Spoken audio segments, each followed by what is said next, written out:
state of shock is not just what happens to us when something bad happens. It's what happens to us when we lose our narrative, when we lose our story, when we become disoriented. What keeps us oriented and alert and out of shock is our history.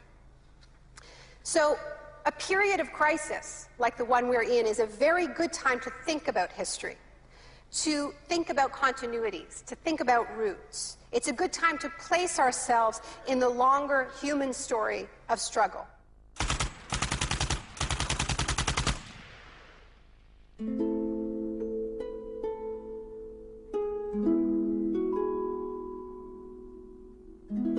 The story begins on June the 1st, 1951, when representatives of Western intelligence agencies secretly met with academics at Montreal's Ritz-Carlton Hotel. This meeting contributed to military-funded research into the effects of sensory deprivation at McGill University. Sensory deprivation really is a way of producing extreme monotony. It causes loss of critical capacity. The thinking is less clear. The subject complains that he can't even daydream. And when you have college students that can't daydream, they're in a bad way. I began to think while we were doing our experiments that it's possible that something that involves physical discomfort or even pain might be more tolerable than simply the deprivation conditions that we studied. Hebb decided to stop work on the research. But I had no idea when I suggested that what a vicious weapon, potentially vicious weapon, this could be. These are the days and hours are the occasion. But experiments at McGill continued under the ambitious head of psychiatry, Dr. Ewan Cameron. What he did was much more than what we had done. We did our work strictly with the understanding that the subject could get up and walk out at any point he wished to, and some of them did. Cameron's patients were not so lucky. The Allen Memorial Institute, where he worked, began to resemble a macabre prison, where Cameron performed bizarre experiments on his psychiatric patients. Cameron wanted to de-pattern or wipe clean his patient's mind, so he could rebuild them from a blank slate. Janine Huard was a young mother of 4, suffering from postnatal depression. I used to shiver when they told me about, you're going to get a shock treatment tomorrow. I used to shiver. I was so scared of it.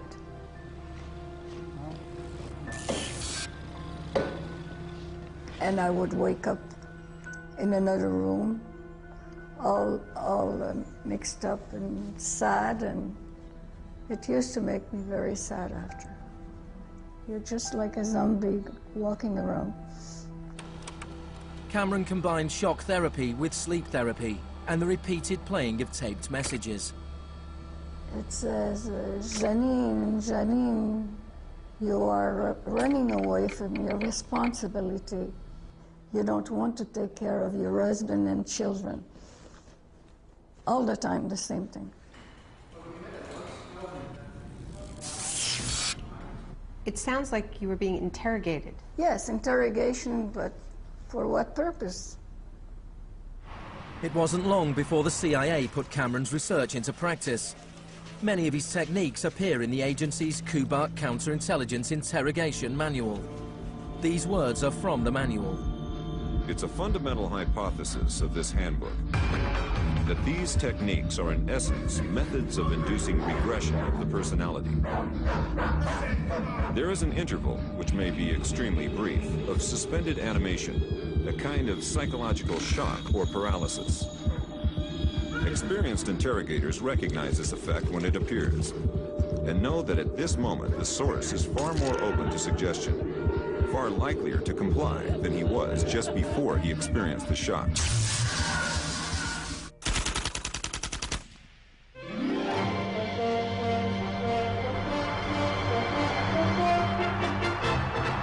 At the same time as Ewan Cameron was conducting his experiments in Montreal, an exponent of another kind of shock was working not so far away. Milton Friedman was teaching economics at the University of Chicago. He believed economic shock therapy could encourage societies to accept a purer form of deregulated capitalism. In October 2008, in the midst of the biggest financial crisis since 1929, Naomi Klein went to the University of Chicago to talk about Milton Friedman. When Milton Friedman turned 90, the Bush White House held a birthday party for him. And everyone made speeches, including George Bush. But there was a really good speech that was given by Donald Rumsfeld. My favorite quote in that speech from Rumsfeld is this. He said, "Milton is the embodiment of the truth that ideas have consequences." What I want to argue here is that the economic chaos that we're seeing right now on Wall Street and on Main Street and in Washington stems from many factors, of course, but among them are the ideas of Milton Friedman. The Wall Street crash of 1929 led to the Depression of the 30s.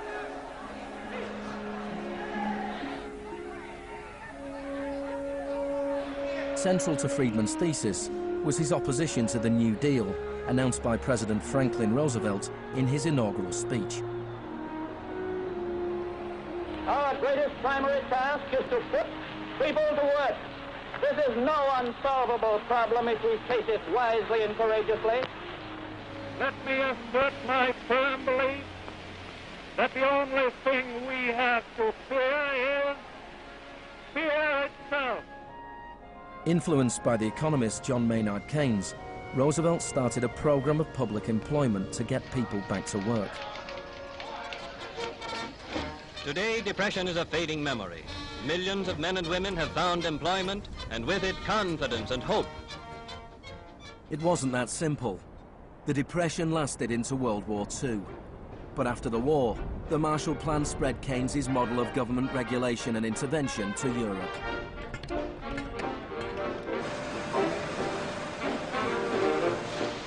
His principles were widely accepted, but not in the economics department of the University of Chicago. Milton Friedman from this university waged a war against the New Deal. Friedman was a member of a group called the Mont-Pelerin Society, led by the Austrian economist Friedrich von Hayek.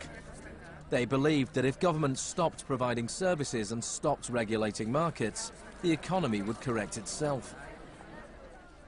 In the 50s, they were seen as cranks, but over the last 30 years, their ideas have become the dominant economic doctrine. The thesis of the shock doctrine is that we've been sold a fairy tale about how these radical policies have swept the globe. That they haven't swept the globe on the backs of freedom and democracy, but they have needed shocks, they have needed crises, they have needed states of emergencies. Milton Friedman understood the utility of crisis. Only a crisis, actual or perceived, produces real change. When that crisis occurs, the actions that are taken depend on the ideas that are lying around.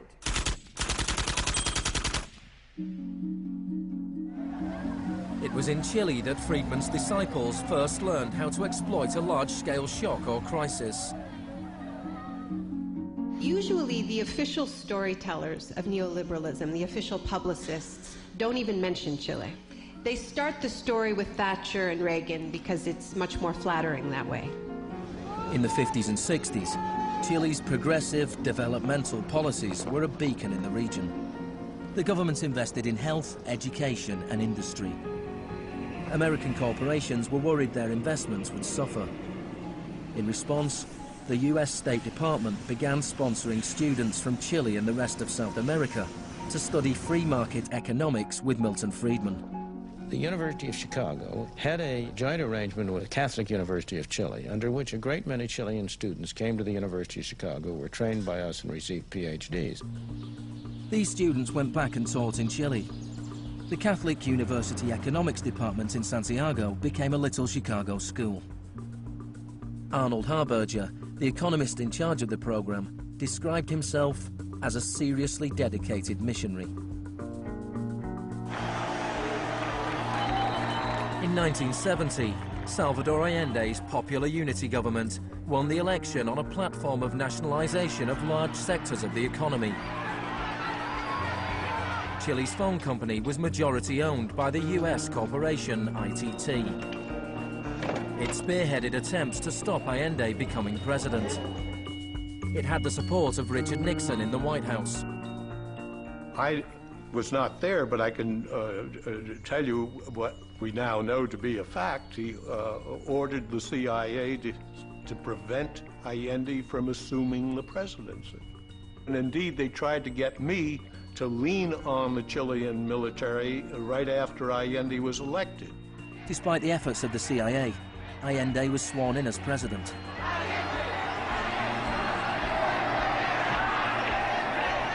Richard Nixon ordered the CIA director to make the economy scream. Señor Nixon es presidente de Estados Unidos y yo soy presidente de Chile. Yo no tendré un término despectivo contra el señor Nixon mientras el señor Nixon respete al presidente de Chile. Preparations began for the military coup. The Chilean Chicago boys started work on a 500-page economic blueprint called the BRIC. With US funding, everything was done to destabilize the economy. Truck drivers went on strike, bringing factories and shops to a standstill. There was a failed coup attempt on June the 29th, 1973.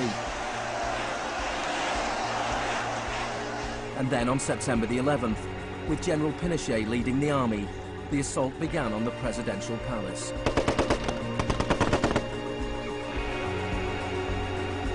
Chile had enjoyed 41 years of uninterrupted, peaceful democratic rule. Now it was being violently overthrown.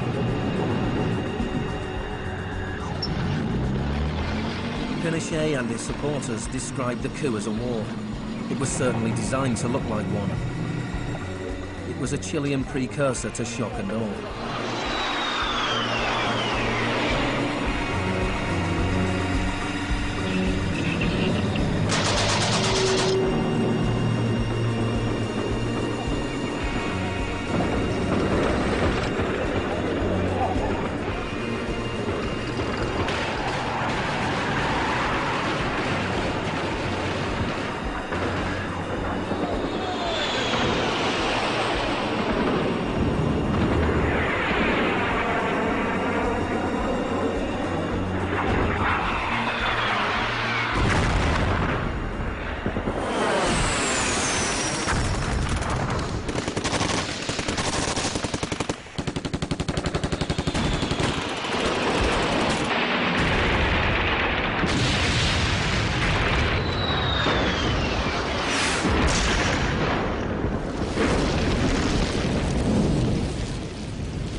Fuerzas Armadas y de Orden, solo bajo la inspiración patriótica de sacar al país del caos que en forma aguda lo estaba precipitando el gobierno marxista de Salvador Allende.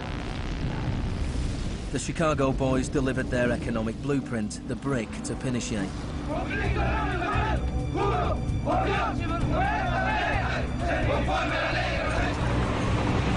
In the days that followed, more than 13,000 opponents were arrested and imprisoned.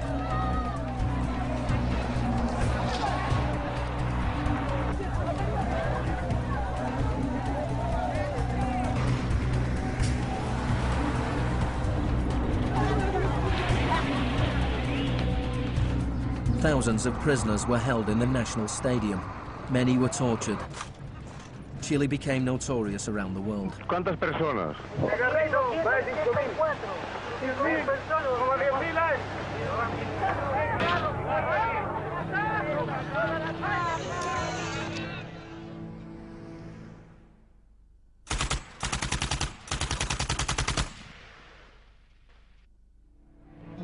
At the beginning of November, 5,000 prisoners were released.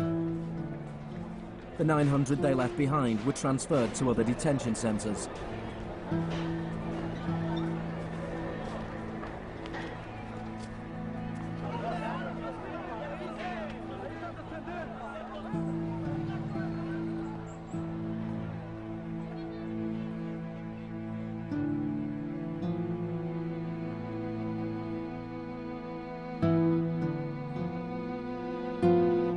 Less than a month later, FIFA allowed Chile to play a World Cup qualifier in the very same stadium. Their opponents, the Soviet Union, refused to play there, so Chile were allowed to score into an open goal and went through to the 1974 World Cup finals.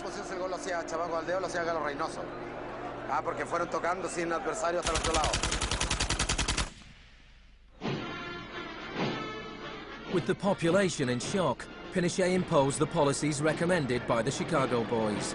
Removal of price controls, the sale of state companies, the removal of import barriers and cuts to government expenditure.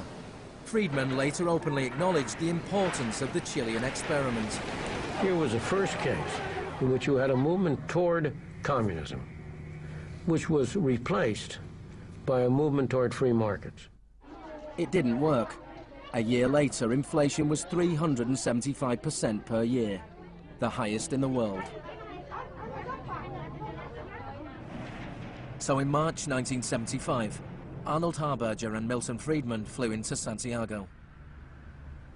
He used a phrase that had never before been used in a real-world economic crisis. He called for shock treatment.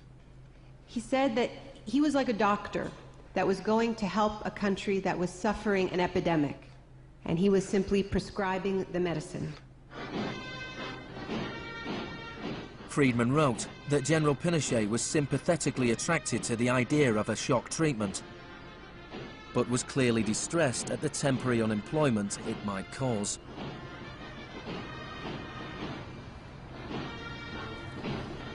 It rapidly became clear that Friedman's economic policies benefited the wealthy at the expense of the poor. It was calculated that a family trying to live on the average wage had to spend 74% of its income on bread. Items such as bus fares or milk became luxuries, and Pinochet got rid of free milk in school, a move that echoed the controversial policy of the young education minister in Britain, who would later become his friend.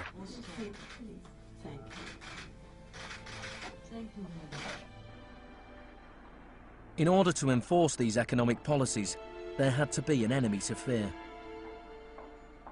Tampoco creo yo que se haya triunfado totalmente sobre el marxismo. El marxismo es como un fantasma. Cuesta mucho tomarlo. Mejor dicho, no se puede tomar.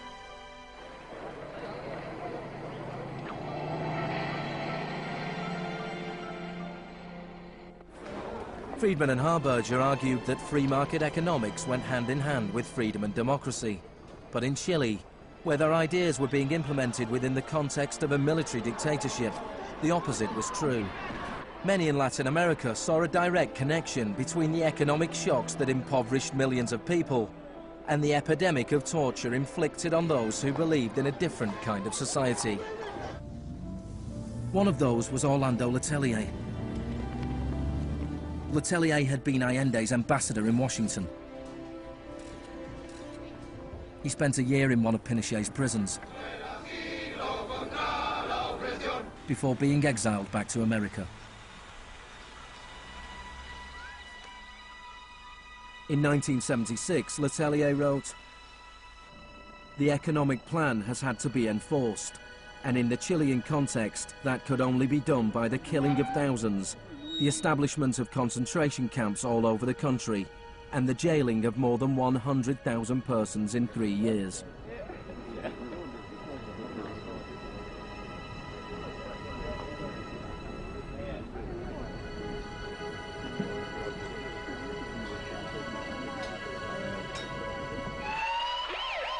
Less than a month later, Letelier was killed by a car bomb. Good evening. A powerful bomb today tore through a car as it was driving along Washington's usually quiet Embassy Row. The Chilean was Orlando Letelier, who also had been foreign minister during the last months of the late Salvador Allende's Marxist regime. Richard Roth reports. Michael Townley, a member of Pinochet's secret police, was behind the bombing. He'd entered the US on a false passport with the knowledge of the CIA. Michael, buenas noches. Buenas noches, Pablo.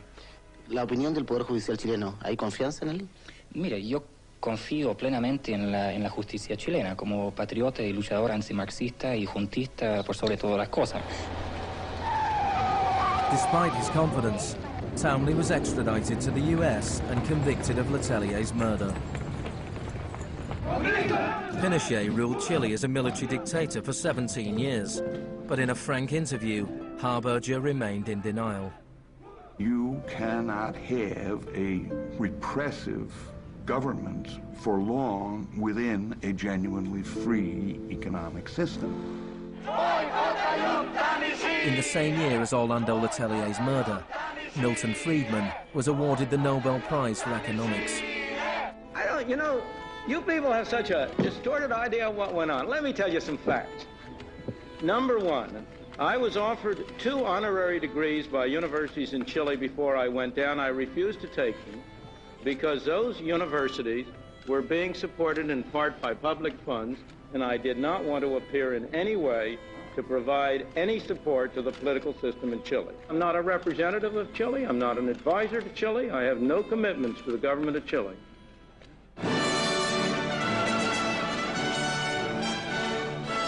I now turn to you, Professor Milton Friedman.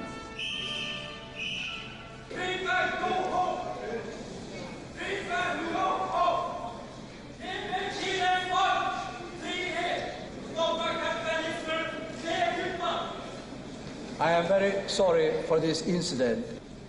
It could have been worse.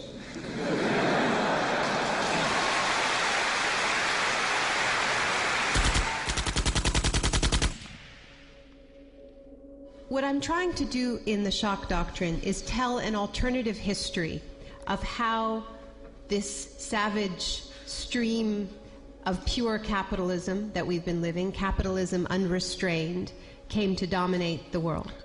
Chile wasn't the only country in South America to adopt Chicago school policies. Friedman's disciples held key positions in Brazil and advised the government of Uruguay. Then on March the 24th, 1976, a military coup overturned the government of Isabel Perón in Argentina. A junta of 3 generals took over the country, led by General Videla. Chicago boys landed key economic posts in the military government. They seized the opportunity for major economic and social re-engineering. And within a year of the coup, wages lost 40% of their value, factories closed, poverty spiraled. Just as in Chile, people had to be terrorized into accepting these economic policies. Videla learned from Pinochet's experience. He adopted the tactic of disappearing people. Striking a balance between public and private horror, disappearances were often carried out in broad daylight, but could always be denied.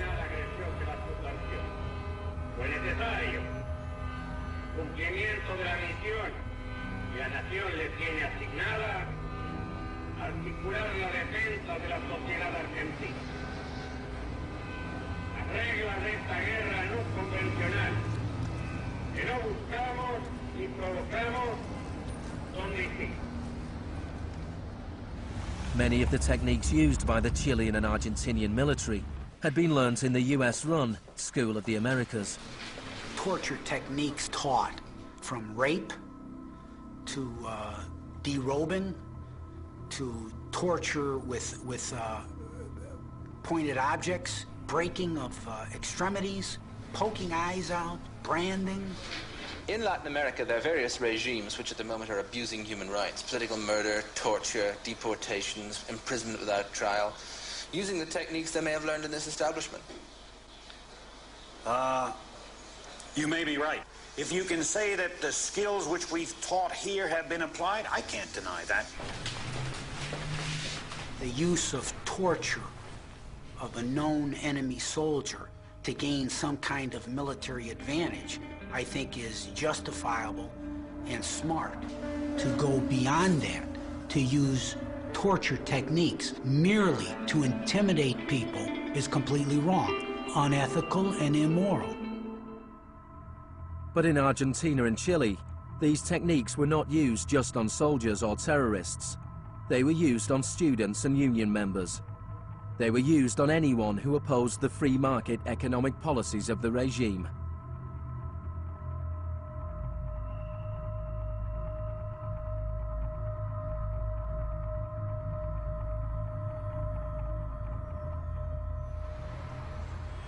In 1978, the Argentine junta hosted the World Cup.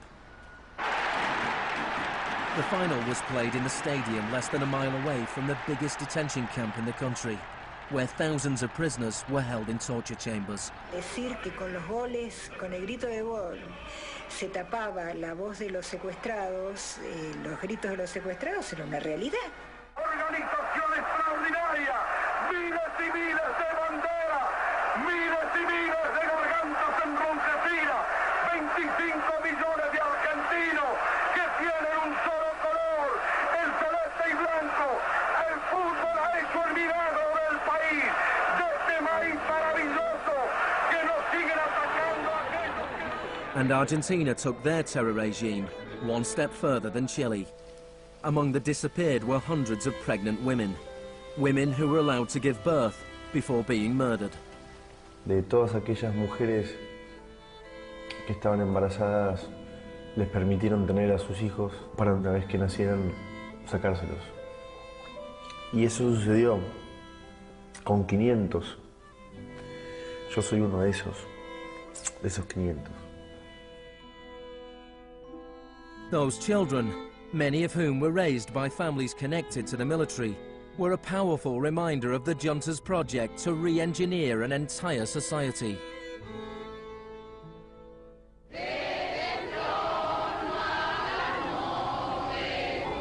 While the junta was still in power, a group of mothers and grandmothers of the disappeared started to protest in the Plaza de Mayo.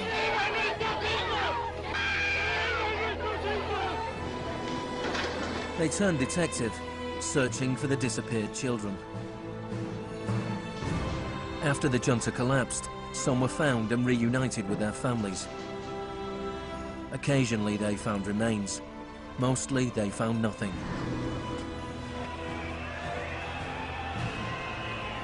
General Videla was found guilty of murder, kidnapping and torture.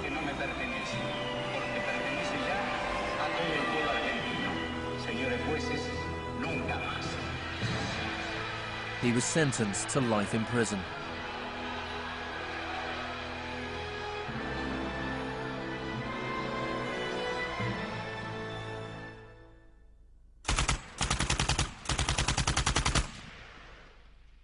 Early experiments in Latin America presented Friedman and his cohorts with a serious ideological problem. Friedman had promised that these policies would not just make the elites richer, but that they would create the freest possible societies, that this was a war against tyranny, that capitalism and freedom went hand in hand. Yet here we see that in the 70s, the only countries putting these ideas into practice were military dictatorships. Nixon had fully supported imposing these types of brutal free market policies in South American dictatorships. But when it came to domestic economic policy in the United States, where Nixon had to worry about getting reelected, it was a very, very different story.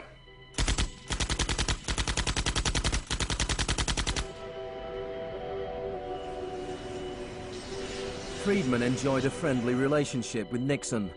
Several of his Chicago school colleagues and disciples were recruited to work for the government. Donald Rumsfeld was one of them. So help me God. Congratulations. Thanks. But in 1971, with the economy in a slump, Nixon turned his back on Friedman's ideas and imposed a wage and price control policy. He put Rumsfeld in charge. Which is essentially a problem of supply and demand. I have for long been opposed to the wage and price control. I believe it involves government intervention with the freedom of individuals. I think it's intolerable. The Keynesian policy was a success, and Nixon won a second term with a landslide majority. It was a blow for Friedman. Then in 1979, Margaret Thatcher was elected Prime Minister of Britain. Her intellectual guru was Milton Friedman's old mentor, Friedrich von Hayek. And just over a year later, Ronald Reagan was elected President of the United States. Both Britain and America were now ruled by unabashed Freemanites. Margaret Thatcher's program when she came in had 4 planks. Cut government spending, cut tax rates, reduce government ownership and operation of industries or regulation of industry, and have a moderate and stable monetary policy to bring down inflation. Within her first 3 years in office, unemployment doubled in parts of the economy, leading to waves of strikes. Thatcher's personal approval rating slumped to 25%. There were riots in Britain's major cities. Even Margaret Thatcher's admirers had their doubts.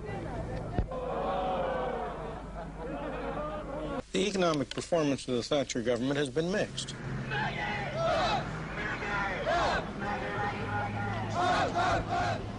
To those waiting with bated breath for that favorite media catchphrase, the U-turn, I have only one thing to say. U-turn if you want to. The ladies not for turning. Friedrich von Hayek urged Thatcher to copy Pinochet's economic shock therapy policies. Thatcher replied, "In Britain, with our democratic institutions and with the need for a high degree of consent, some of the measures adopted in Chile are quite unacceptable." Thatcher's profound unpopularity seemed to be proving once again that free market fundamentalism was simply too unpopular, too directly harmful to too many people to survive in a democratic state where governing requires getting the consent of the governed, unlike a military dictatorship. What pulled Thatcher back from the abyss and ultimately saved the project was a crisis. Indeed, it was the ultimate crisis. It was a war. We are here because for the first time for many years, British sovereign territory has been invaded by a foreign power. The government has now decided that a large task force will sail as soon as all preparations are complete. HMS Invincible will be in the lead. Most people in Britain had never even heard of the Falklands. But when Argentina invaded the small group of islands thousands of miles away in the South Atlantic, Thatcher seized her opportunity to prove her credentials as the Iron Lady. Gentlemen, I've just heard that the white flag is flying over Stanley. The war was over in less than 3 months. As the troops returned to Britain, a wave of patriotic celebrations swept the country. Thatcher won the 1983 elections with a massive majority. She could now push through a form of the economic shock therapy witnessed in Chile.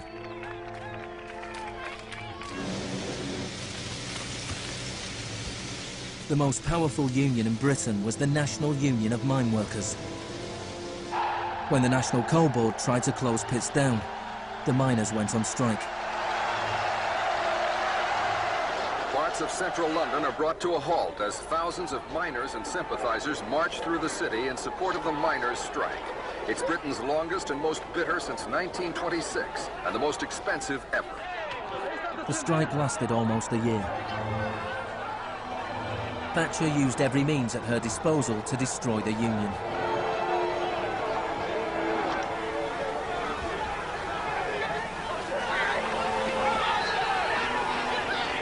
Eventually, the miners were defeated. Thatcher used this victory to bring the Chicago School Revolution to Britain. A series of glossy commercials promoted a massive program of privatizations. Thatcher sold off the steel industry, water, electricity, gas, telephones, airlines, oil. Public housing was sold off. Council services put out to tender. In 1986, financial and banking services were deregulated. It was called the Big Bang. No one here tonight needs reminding that the Big Bang is only a beginning. In Britain, before Thatcher, a CEO earned 10 times as much as the average worker. By 2007, they earned more than 100 times as much.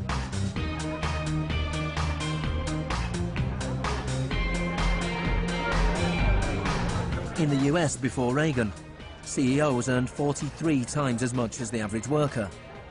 By 2005, they earned more than 400 times as much. Friedman openly acknowledged the importance of Thatcher and Reagan in the spreading of Chicago school policies around the world. The coincidence of Thatcher and Reagan having been in office at the same time was enormously important for the public acceptance worldwide of a different approach to economic and monetary policy. Thank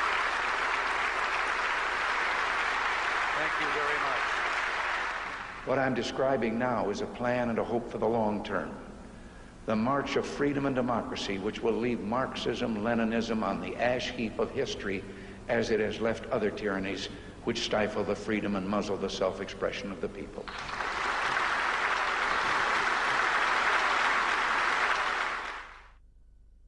Now, we all know the fairy tale about the fall of communism, that the West under Reagan and Thatcher looked so prosperous to the people of the former communist bloc that they themselves demanded radical free market policies. Now, this really is a fairy tale. It is true that people who had been living under authoritarian communism genuinely wanted democracy. And it's also true that people wanted to be able to go out and buy blue jeans and have Big Macs. That is true. But that does not mean that they wanted the kind of Wild West capitalism of oligarchs gone mad and no social protections that so many Eastern Bloc countries actually ended up with and suffer under to this day. Thatcher had done everything she could to break the power of the unions in Britain. But in 1988, she went to Poland to show her support for the workers' union Solidarity. You see the process from where you are now to where you want to be. Strikes in Poland led to Solidarity being allowed to contest a general election in June 1989. This triggered a wave of demonstrations throughout Eastern Europe.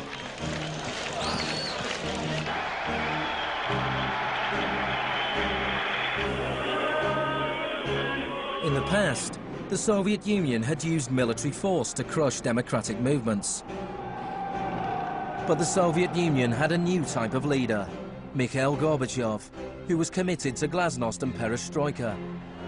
He talked about a third way, a gradual transition to Scandinavian-style social democracy, something between free market capitalism and communism. Gorbachev charmed the public and politicians of the West. He's a bold, a determined and courageous leader. Gorbachev stood and watched as one by one the old communist regimes collapsed.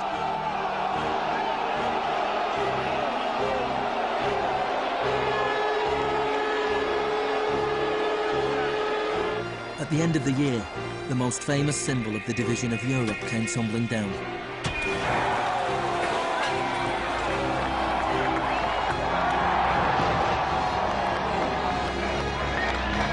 For Friedman and the Chicago boys, a whole new world opened up. In the Soviet Union, Gorbachev was hoping to gradually reform the Russian economy. In 1991, Gorbachev was invited to the G7 summit in London. He was hoping for financial support for his gradual economic reforms. Instead, he was told that unless he embraced radical shock therapy, there would be no aid at all. Thank you, Mr. President. That's not a little close. The next month, there was a coup attempt against him. A group of Communist Party hardliners placed Gorbachev under house arrest in his holiday home in the Crimea. Tanks surrounded the White House, the Russian parliament.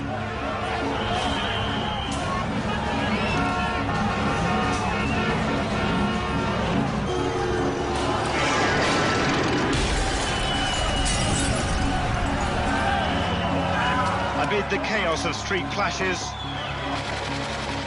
it was obvious that to reinforce their position, the hardliners would have to resort to violence. Such action between the people and the security forces has not been seen since the early days of the Russian Revolution. By dawn this morning, amid a sea of debris, it was becoming clear that the coup was disintegrating. The Russian parliament building was unscathed, the military had not made their move. Inside, Boris Yeltsin was more powerful than ever.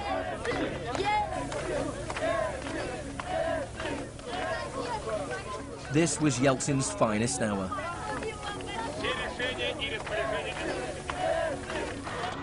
Gorbachev was released and he returned to Moscow, but he had lost much of his power. Я выражаю признательность за принципиальную позицию россиянам, президенту России Борису Николаевичу Ельцину. In December 1991, the Soviet Union was dissolved, a profound shock for the Russian people.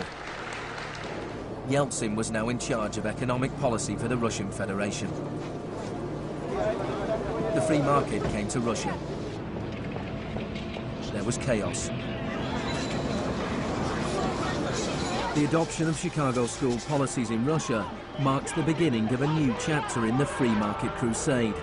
It was all shock, no therapy.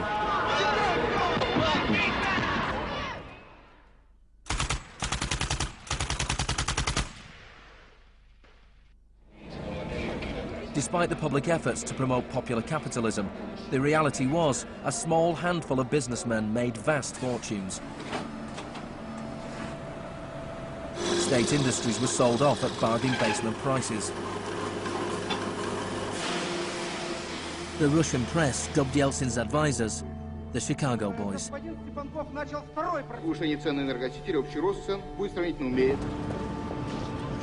Yeltsin's shock therapy meant that in 1992, the average Russian consumed 40% less than in 1991. A third of Russians fell below the poverty line, and wages weren't paid for months. One expert today predicted 140 million Russians will soon be living below the poverty line. Corruption was rife. Organized crime boomed. Moscow became the new Wild West.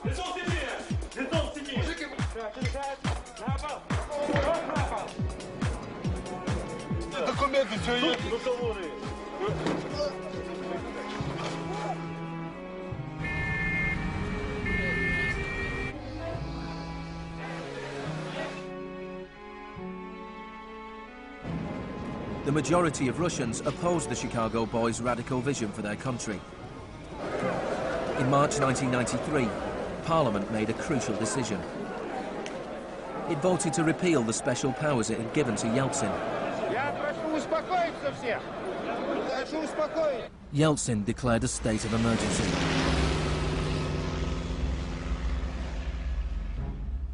The Constitutional Court ruled that it was illegal.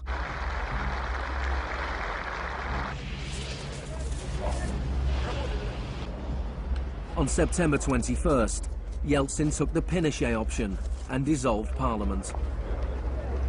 Сегодняшнего дня прерывается осуществление законодательной, распорядительной и контрольной функций съезда народных депутатов.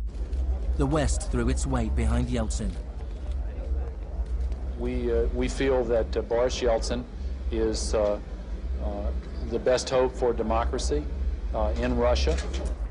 2 days later, Parliament voted to impeach Yeltsin by 636 votes to 2. Thousands of supporters of the Parliament gathered outside the White House and marched on the television station.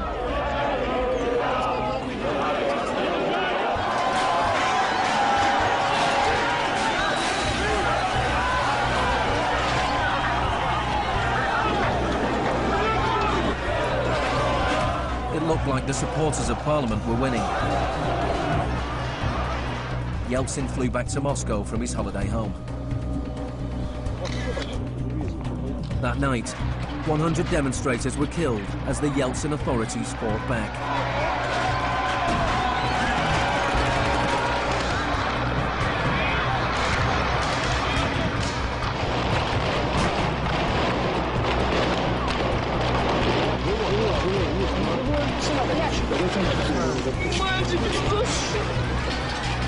On the 4th of October, he ordered troops to storm the White House, shelling the very building he had defended 2 years earlier. Они убийцы, ты понимаешь или нет?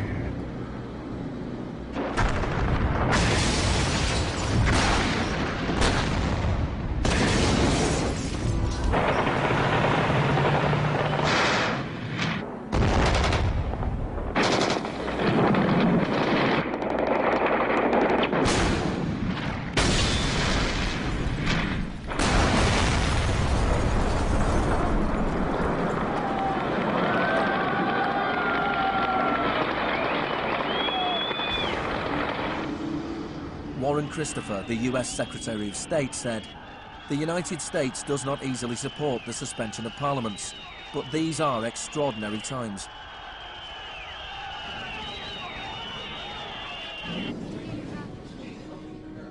Yeltsin now had absolute power. With the advice of his Chicago boys, he ruled through a form of crony capitalism. Even more state industries were sold off, creating a new class of billionaire businessmen with huge political influence, the oligarchs. By 1998, 80% of Russian farms were bankrupt and 70,000 state factories were closed. In 8 years, the number of people living in poverty increased by 72 million. Meanwhile, Moscow would go on to have more billionaires than any other city in the world.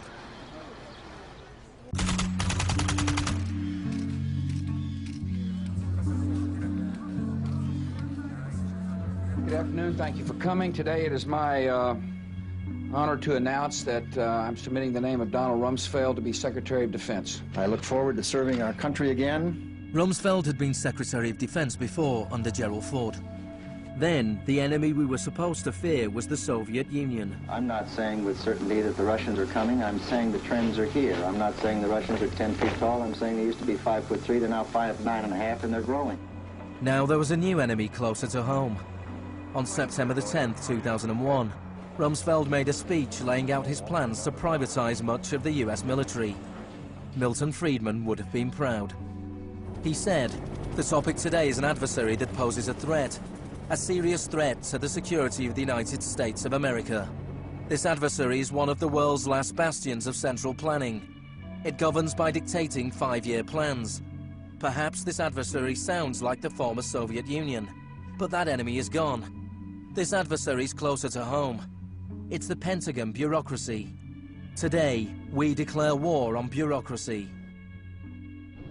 The next day, American Airlines Flight 77 crashed into the Pentagon, killing 184 people.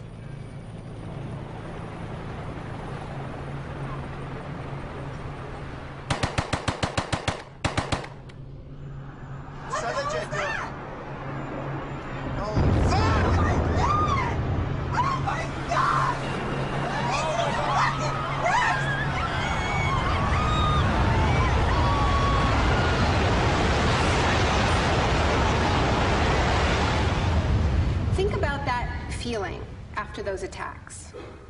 Who are these people? Where did they come from? Why do they hate us? There was a total loss of collective narrative. We were not living in the world that we thought we lived in. And we kept hearing from our political leaders that everything we thought we understood before the attacks no longer applied. There was a new phrase, pre-9/11 thinking. And what happened in that moment is that suddenly news stories sort of magically appeared.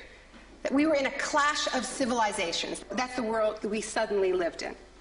That there was an axis of evil, and that we were fighting a war against terror. This abstract, unwinnable war has had huge economic consequences. Before 2001, Homeland Security barely registered as an industry. Today, it is bigger than Hollywood and the music industry combined. Between September the 11th, 2001 and 2006, the Department of Homeland Security handed out $130 billion to private contractors. This is the disaster capitalism complex, a new economy built on fear. This will be a monumental struggle of good versus evil. The best defense against terror is a global offensive against terror, wherever it might be found. The first phase of this war was the bombing of Afghanistan.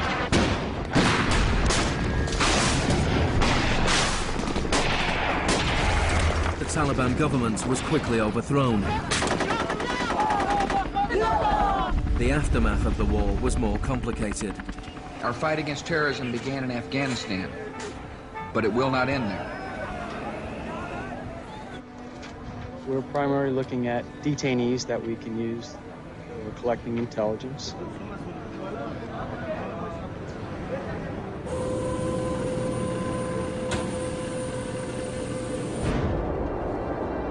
Guantanamo was the first time that the techniques of the Kubark Manual were explicitly and publicly being used by American forces, officially sanctioned in the White House and openly broadcast on television around the world. Isolation, both physical and psychological, must be maintained from the moment of apprehension. The capacity for resistance is diminished by disorientation. Prisoners should maintain silence at all times. They should never be allowed to speak to each other. 3 of the prisoners were Asif Iqbal, Ruhal Ahmed and Shafiq Rasool from Tipton in England. They spent more than 2 years in Guantanamo before being released without charge. Mentally, yeah, you couldn't speak to nobody, you couldn't do nothing, you couldn't stand up. And just sitting there, you'd be in your thoughts all the time thinking, what the hell's going on, where the hell am I? Are we going to be staying here for the rest of our lives? Are we going to be going back home? Will we ever see our family again? Of the 779 prisoners that have been held in Guantanamo Bay, only 3 have ever been convicted of any offence.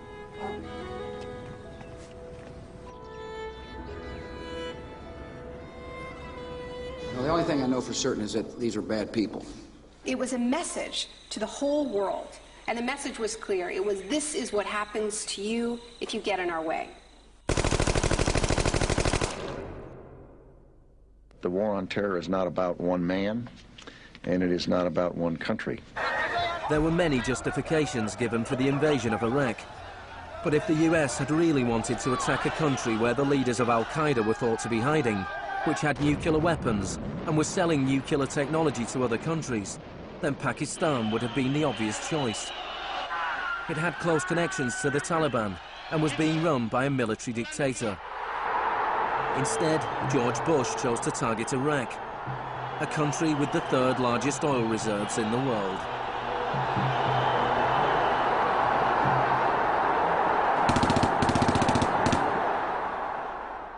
Now, about the Defense Department's war plan. It is not like that for the Gulf War. It's more along the lines of the Panama invasion of 1989. CBS News has been told it would start on what's called A-Day. A as in airstrikes. Airstrikes so devastating, they would leave Saddam's soldiers unable or unwilling to fight. The idea is to rain down the thunder so hard as to create, quote, shock and awe. If the Pentagon sticks to its current war plan, one day in March, the Air Force and Navy will launch between 300 and 400 cruise missiles at targets in Iraq. More than were launched during the entire 40 days of the first Gulf War. The sheer size of this has never been seen before, never been contemplated before. Harlan Ullman is one of the authors of the shock and awe concept, which relies on large numbers of precision-guided weapons. So that you have this simultaneous effect, rather like the nuclear weapons at Hiroshima, not taking days or weeks, but in minutes.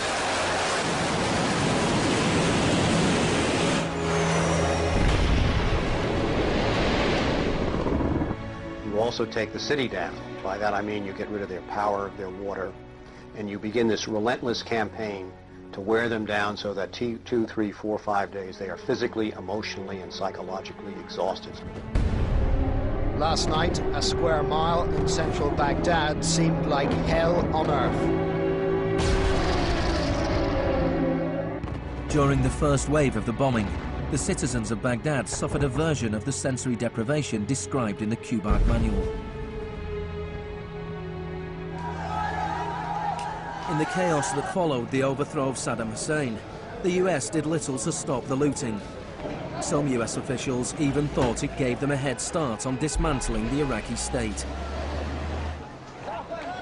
John Agresto, Director of Higher Education Reconstruction, said he saw the looting of schools as the opportunity for a clean start. In fact, before sanctions, Iraq had the best education system in the region. 89% of Iraqis were literate. By contrast, in New Mexico, John Agresto's home state, 46% of the population were functionally illiterate. In Iraq, you had three distinct forms of shock that were all working together and reinforcing each other. You had the shock of the war, which was immediately followed by economic shock therapy imposed under Paul Bremer. And as resistance to that economic transformation, that very rapid economic shock grew, you had the shock of enforcement, including torture. Three different kinds of shock.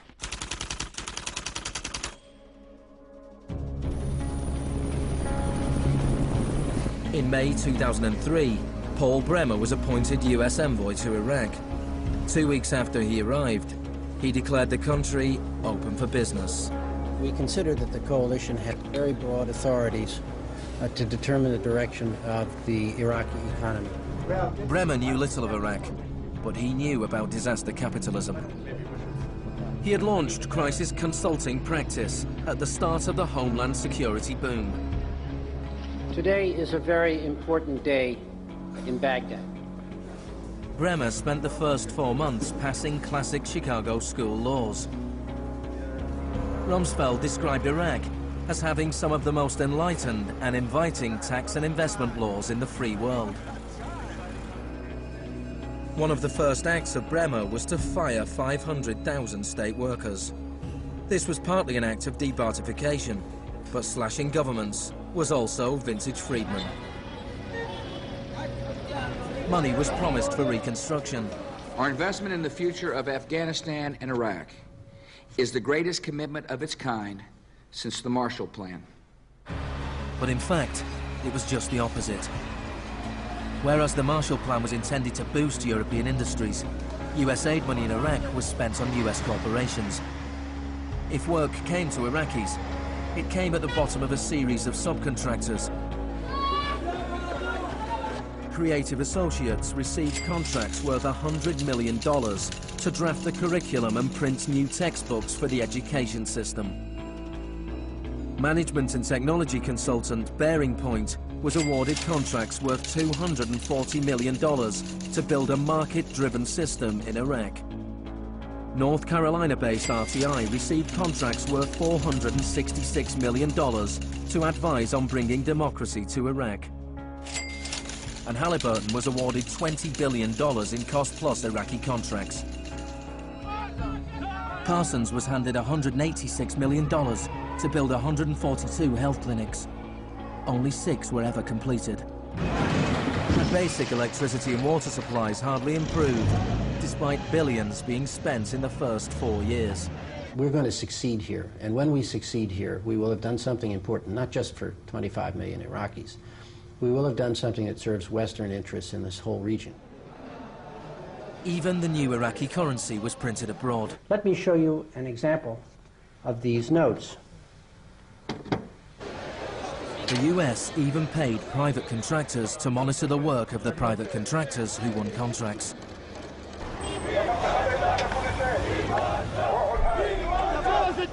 I was in Baghdad in 2004, and this is the period when bombs started to go off regularly in Baghdad. In fact, the night that I arrived, a bomb went off very near our hotel.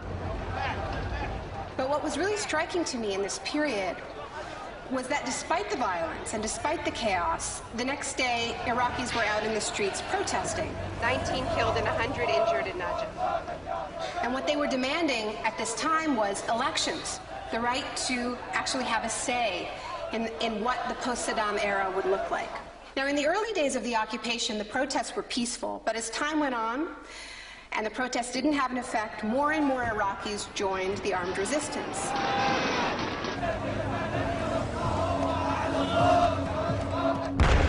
The violence spun out of control.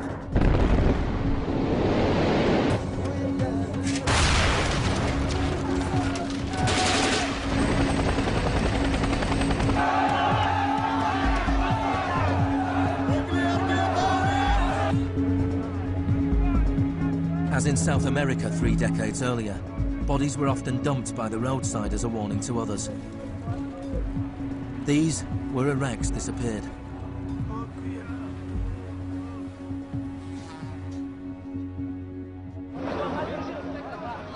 Extremely aggressive measures were needed to suppress the opposition.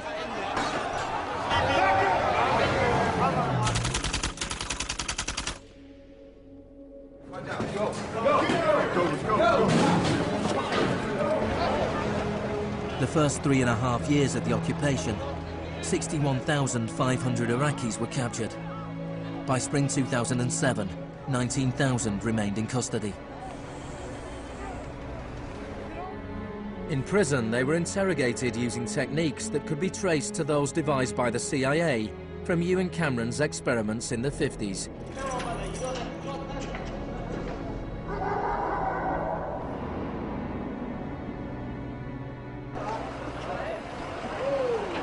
According to the Red Cross, US military officials admitted that between 70 and 90% of arrests in Iraq were mistakes.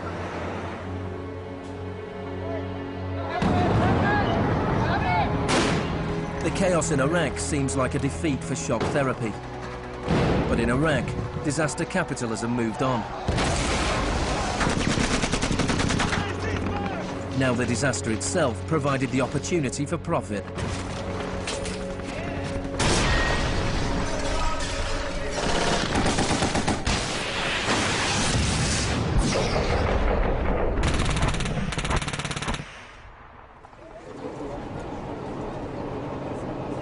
US military spending has almost doubled since 2001, nearing $700 billion per year.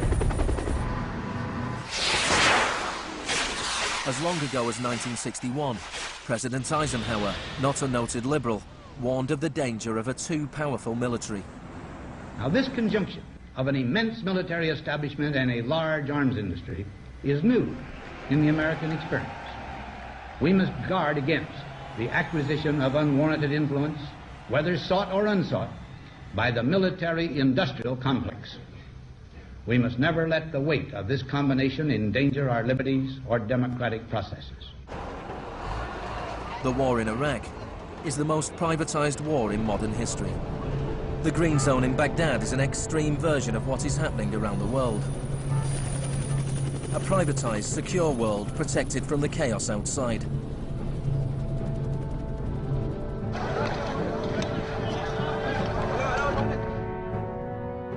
In 1991, in the First Gulf War, for every 100 soldiers, there was one military contractor. In 2003, at the beginning of the war in Iraq, for every 100 soldiers, there were 10 contractors.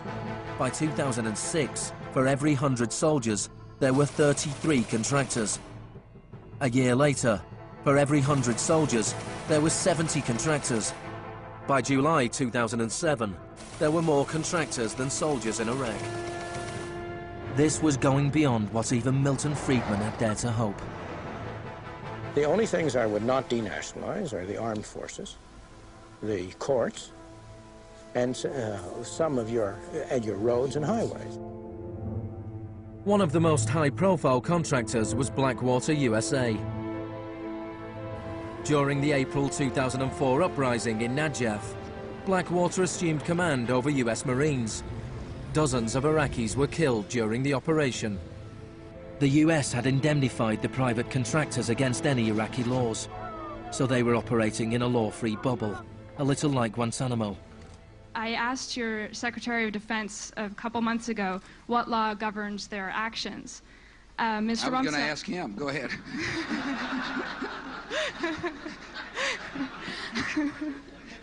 Help. Well, I was hoping...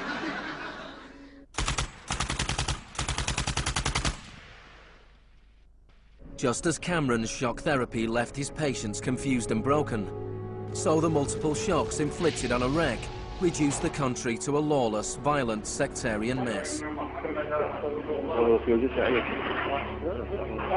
By the time of Saddam Hussein's execution in 2006, 1,000 Iraqis were being killed each week.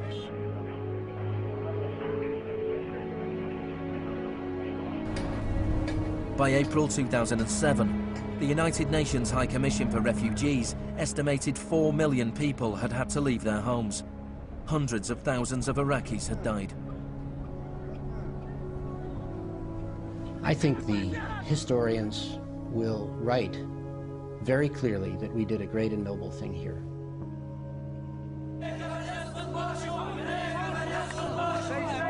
المسيرة بحد ذاتها هي ضد الإرهاب، ضد الإرهاب الأمريكي، لأن الأمريكان يقتلون النساء ويعتقلون النساء ويقتلون الأطفال ويهينون الشيوخ ويقتلون الشباب. أمريكا بحد ذاتها هي الإرهاب.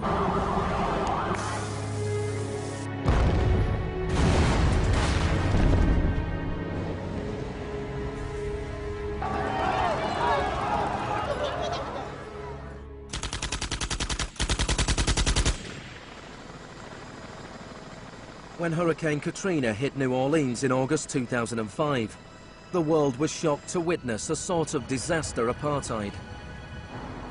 The economically secure drove out of town, while tens of thousands of the vulnerable were stranded with little or no help from the state.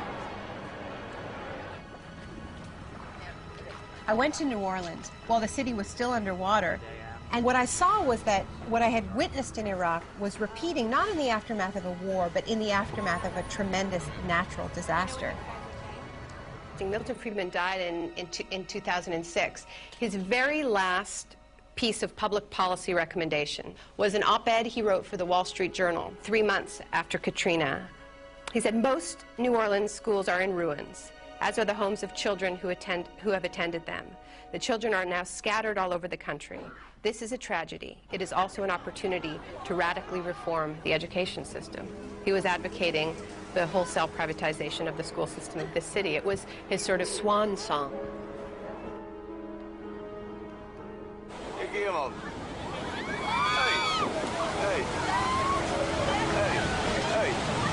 I'd witnessed a similar process in Sri Lanka in the aftermath of the 2004 tsunami.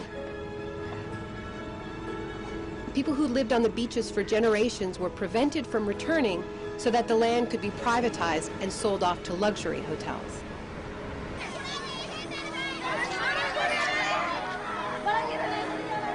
And this is exactly what I mean by the shock doctrine, the systematic raiding of the public sphere in the aftermath of a disaster, when people are too focused on the emergency, on their daily concerns, to protect their interests.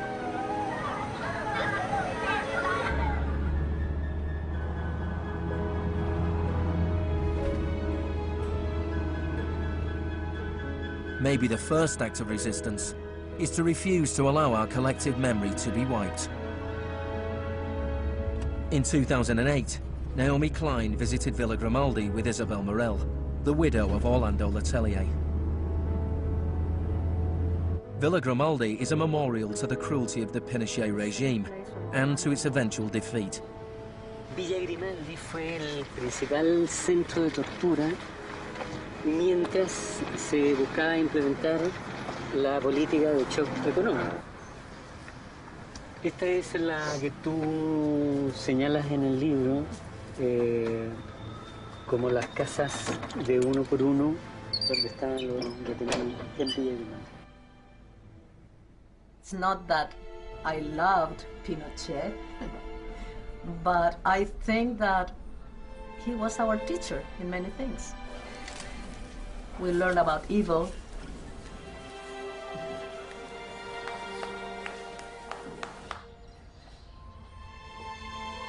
In 1998, Pinochet was arrested while he was in London. His old ally, Margaret Thatcher, stood by his side. I know how much we owe to you.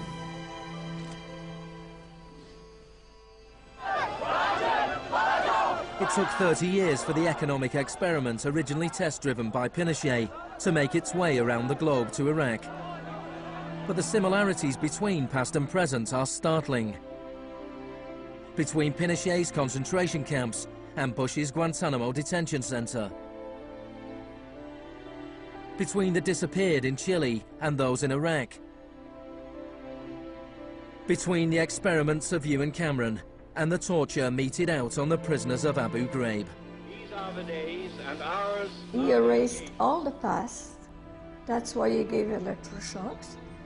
All the past from the patient, and he would implant some new ideas. But Janine resisted. In 1988, the CIA agreed to pay compensation to Janine and other victims of Ewan Cameron's experiments. Janine, are you proud that they tried to break you and that you have fought so hard and won? In a way I am. In a way I am. Because I must have some willpower seeds in me.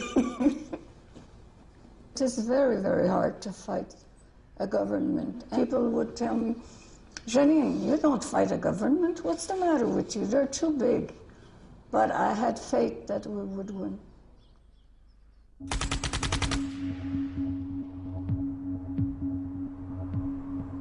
It is in the nature of unregulated markets to be volatile. Bubbles are allowed to inflate, and then, inevitably, they burst. Since the deregulation of the Big Bang in the 80s, there have been a number of market shocks. In 1987, there was Black Monday. Markets fell spectacularly. It was the largest one-day percentage decline in stock market history. In 1992, there was Black Wednesday, when currency speculators made fortunes betting against the pound. In 1997, there was the Asian contagion. In 1 year, $600 billion disappeared from the stock markets of Asia.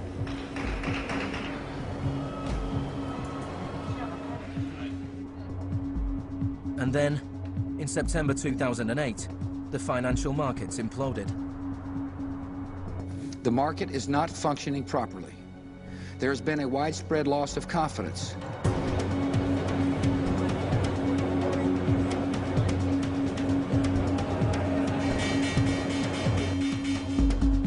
On September the 15th, Lehman Brothers filed for Chapter 11 bankruptcy protection. Yet only 1 week later, it was announced that workers at their New York office would share $2.5 billion in bonuses. It is estimated that Wall Street firms paid $18.4 billion in bonuses last year, the year of the crash. Despite the torrent of populist rhetoric about taking on the fat cats and standing up for the little guy and saving Main Street, not Wall Street, we are witnessing a transfer of wealth of unfathomable size.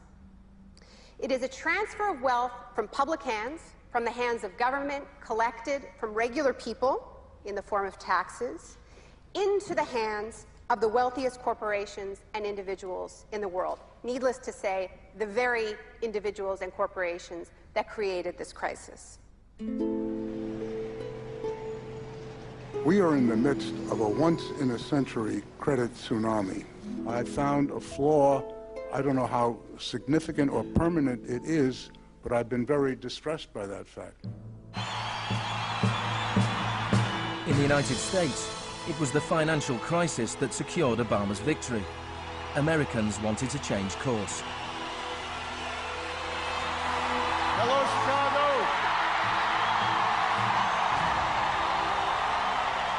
This crisis is clearly understood by almost everyone as being the direct result of this particular ideology of deregulation and privatization. The scale of the crisis offers the hope of change. The shock doctrine as a strategy relies on us not knowing about it for it to work. And what I find most hopeful about the current economic crisis is that this tactic is getting tired, because that element of surprise is no longer there. We're on to them, and it's not working. We're becoming shock resistant. The last time the world suffered a financial crisis as severe as this, people turned to the Keynesian policies of the New Deal. Let me assert my firm belief that the only thing we have to fear is fear itself. More than 1 million people came to Washington to hear Obama's inauguration speech. Many journalists made comparisons with FDR. Now, there's been a lot of talk recently about comparing Obama to Franklin Delano Roosevelt. So I want to talk a little bit about FDR, because there's a great FDR story, and it could be an apocryphal one, about when he would be visited by some progressive organization or a union, and they would be proposing some new progressive policy that they wanted to be part of the New Deal. And he would hear them out, and he would listen to them, and then at the end he would say, "Now go out there and make me do it." And they did. In 1937, which was a pivotal year for the New Deal, do you know how many strikes there were in this country? 4,740 strikes, lasting an average of 20 days. Do you know how many strikes there were in 2007? 21. Now, the other reason to remember this history of struggle is that it tells us something very important, something that we need to remember at this moment when so much is at stake. It teaches us that if we want responses to this economic crisis that leave us with a world that is healthier, that is more just, that is more peaceful, we are going to have to go out there and make them do it. Thank you.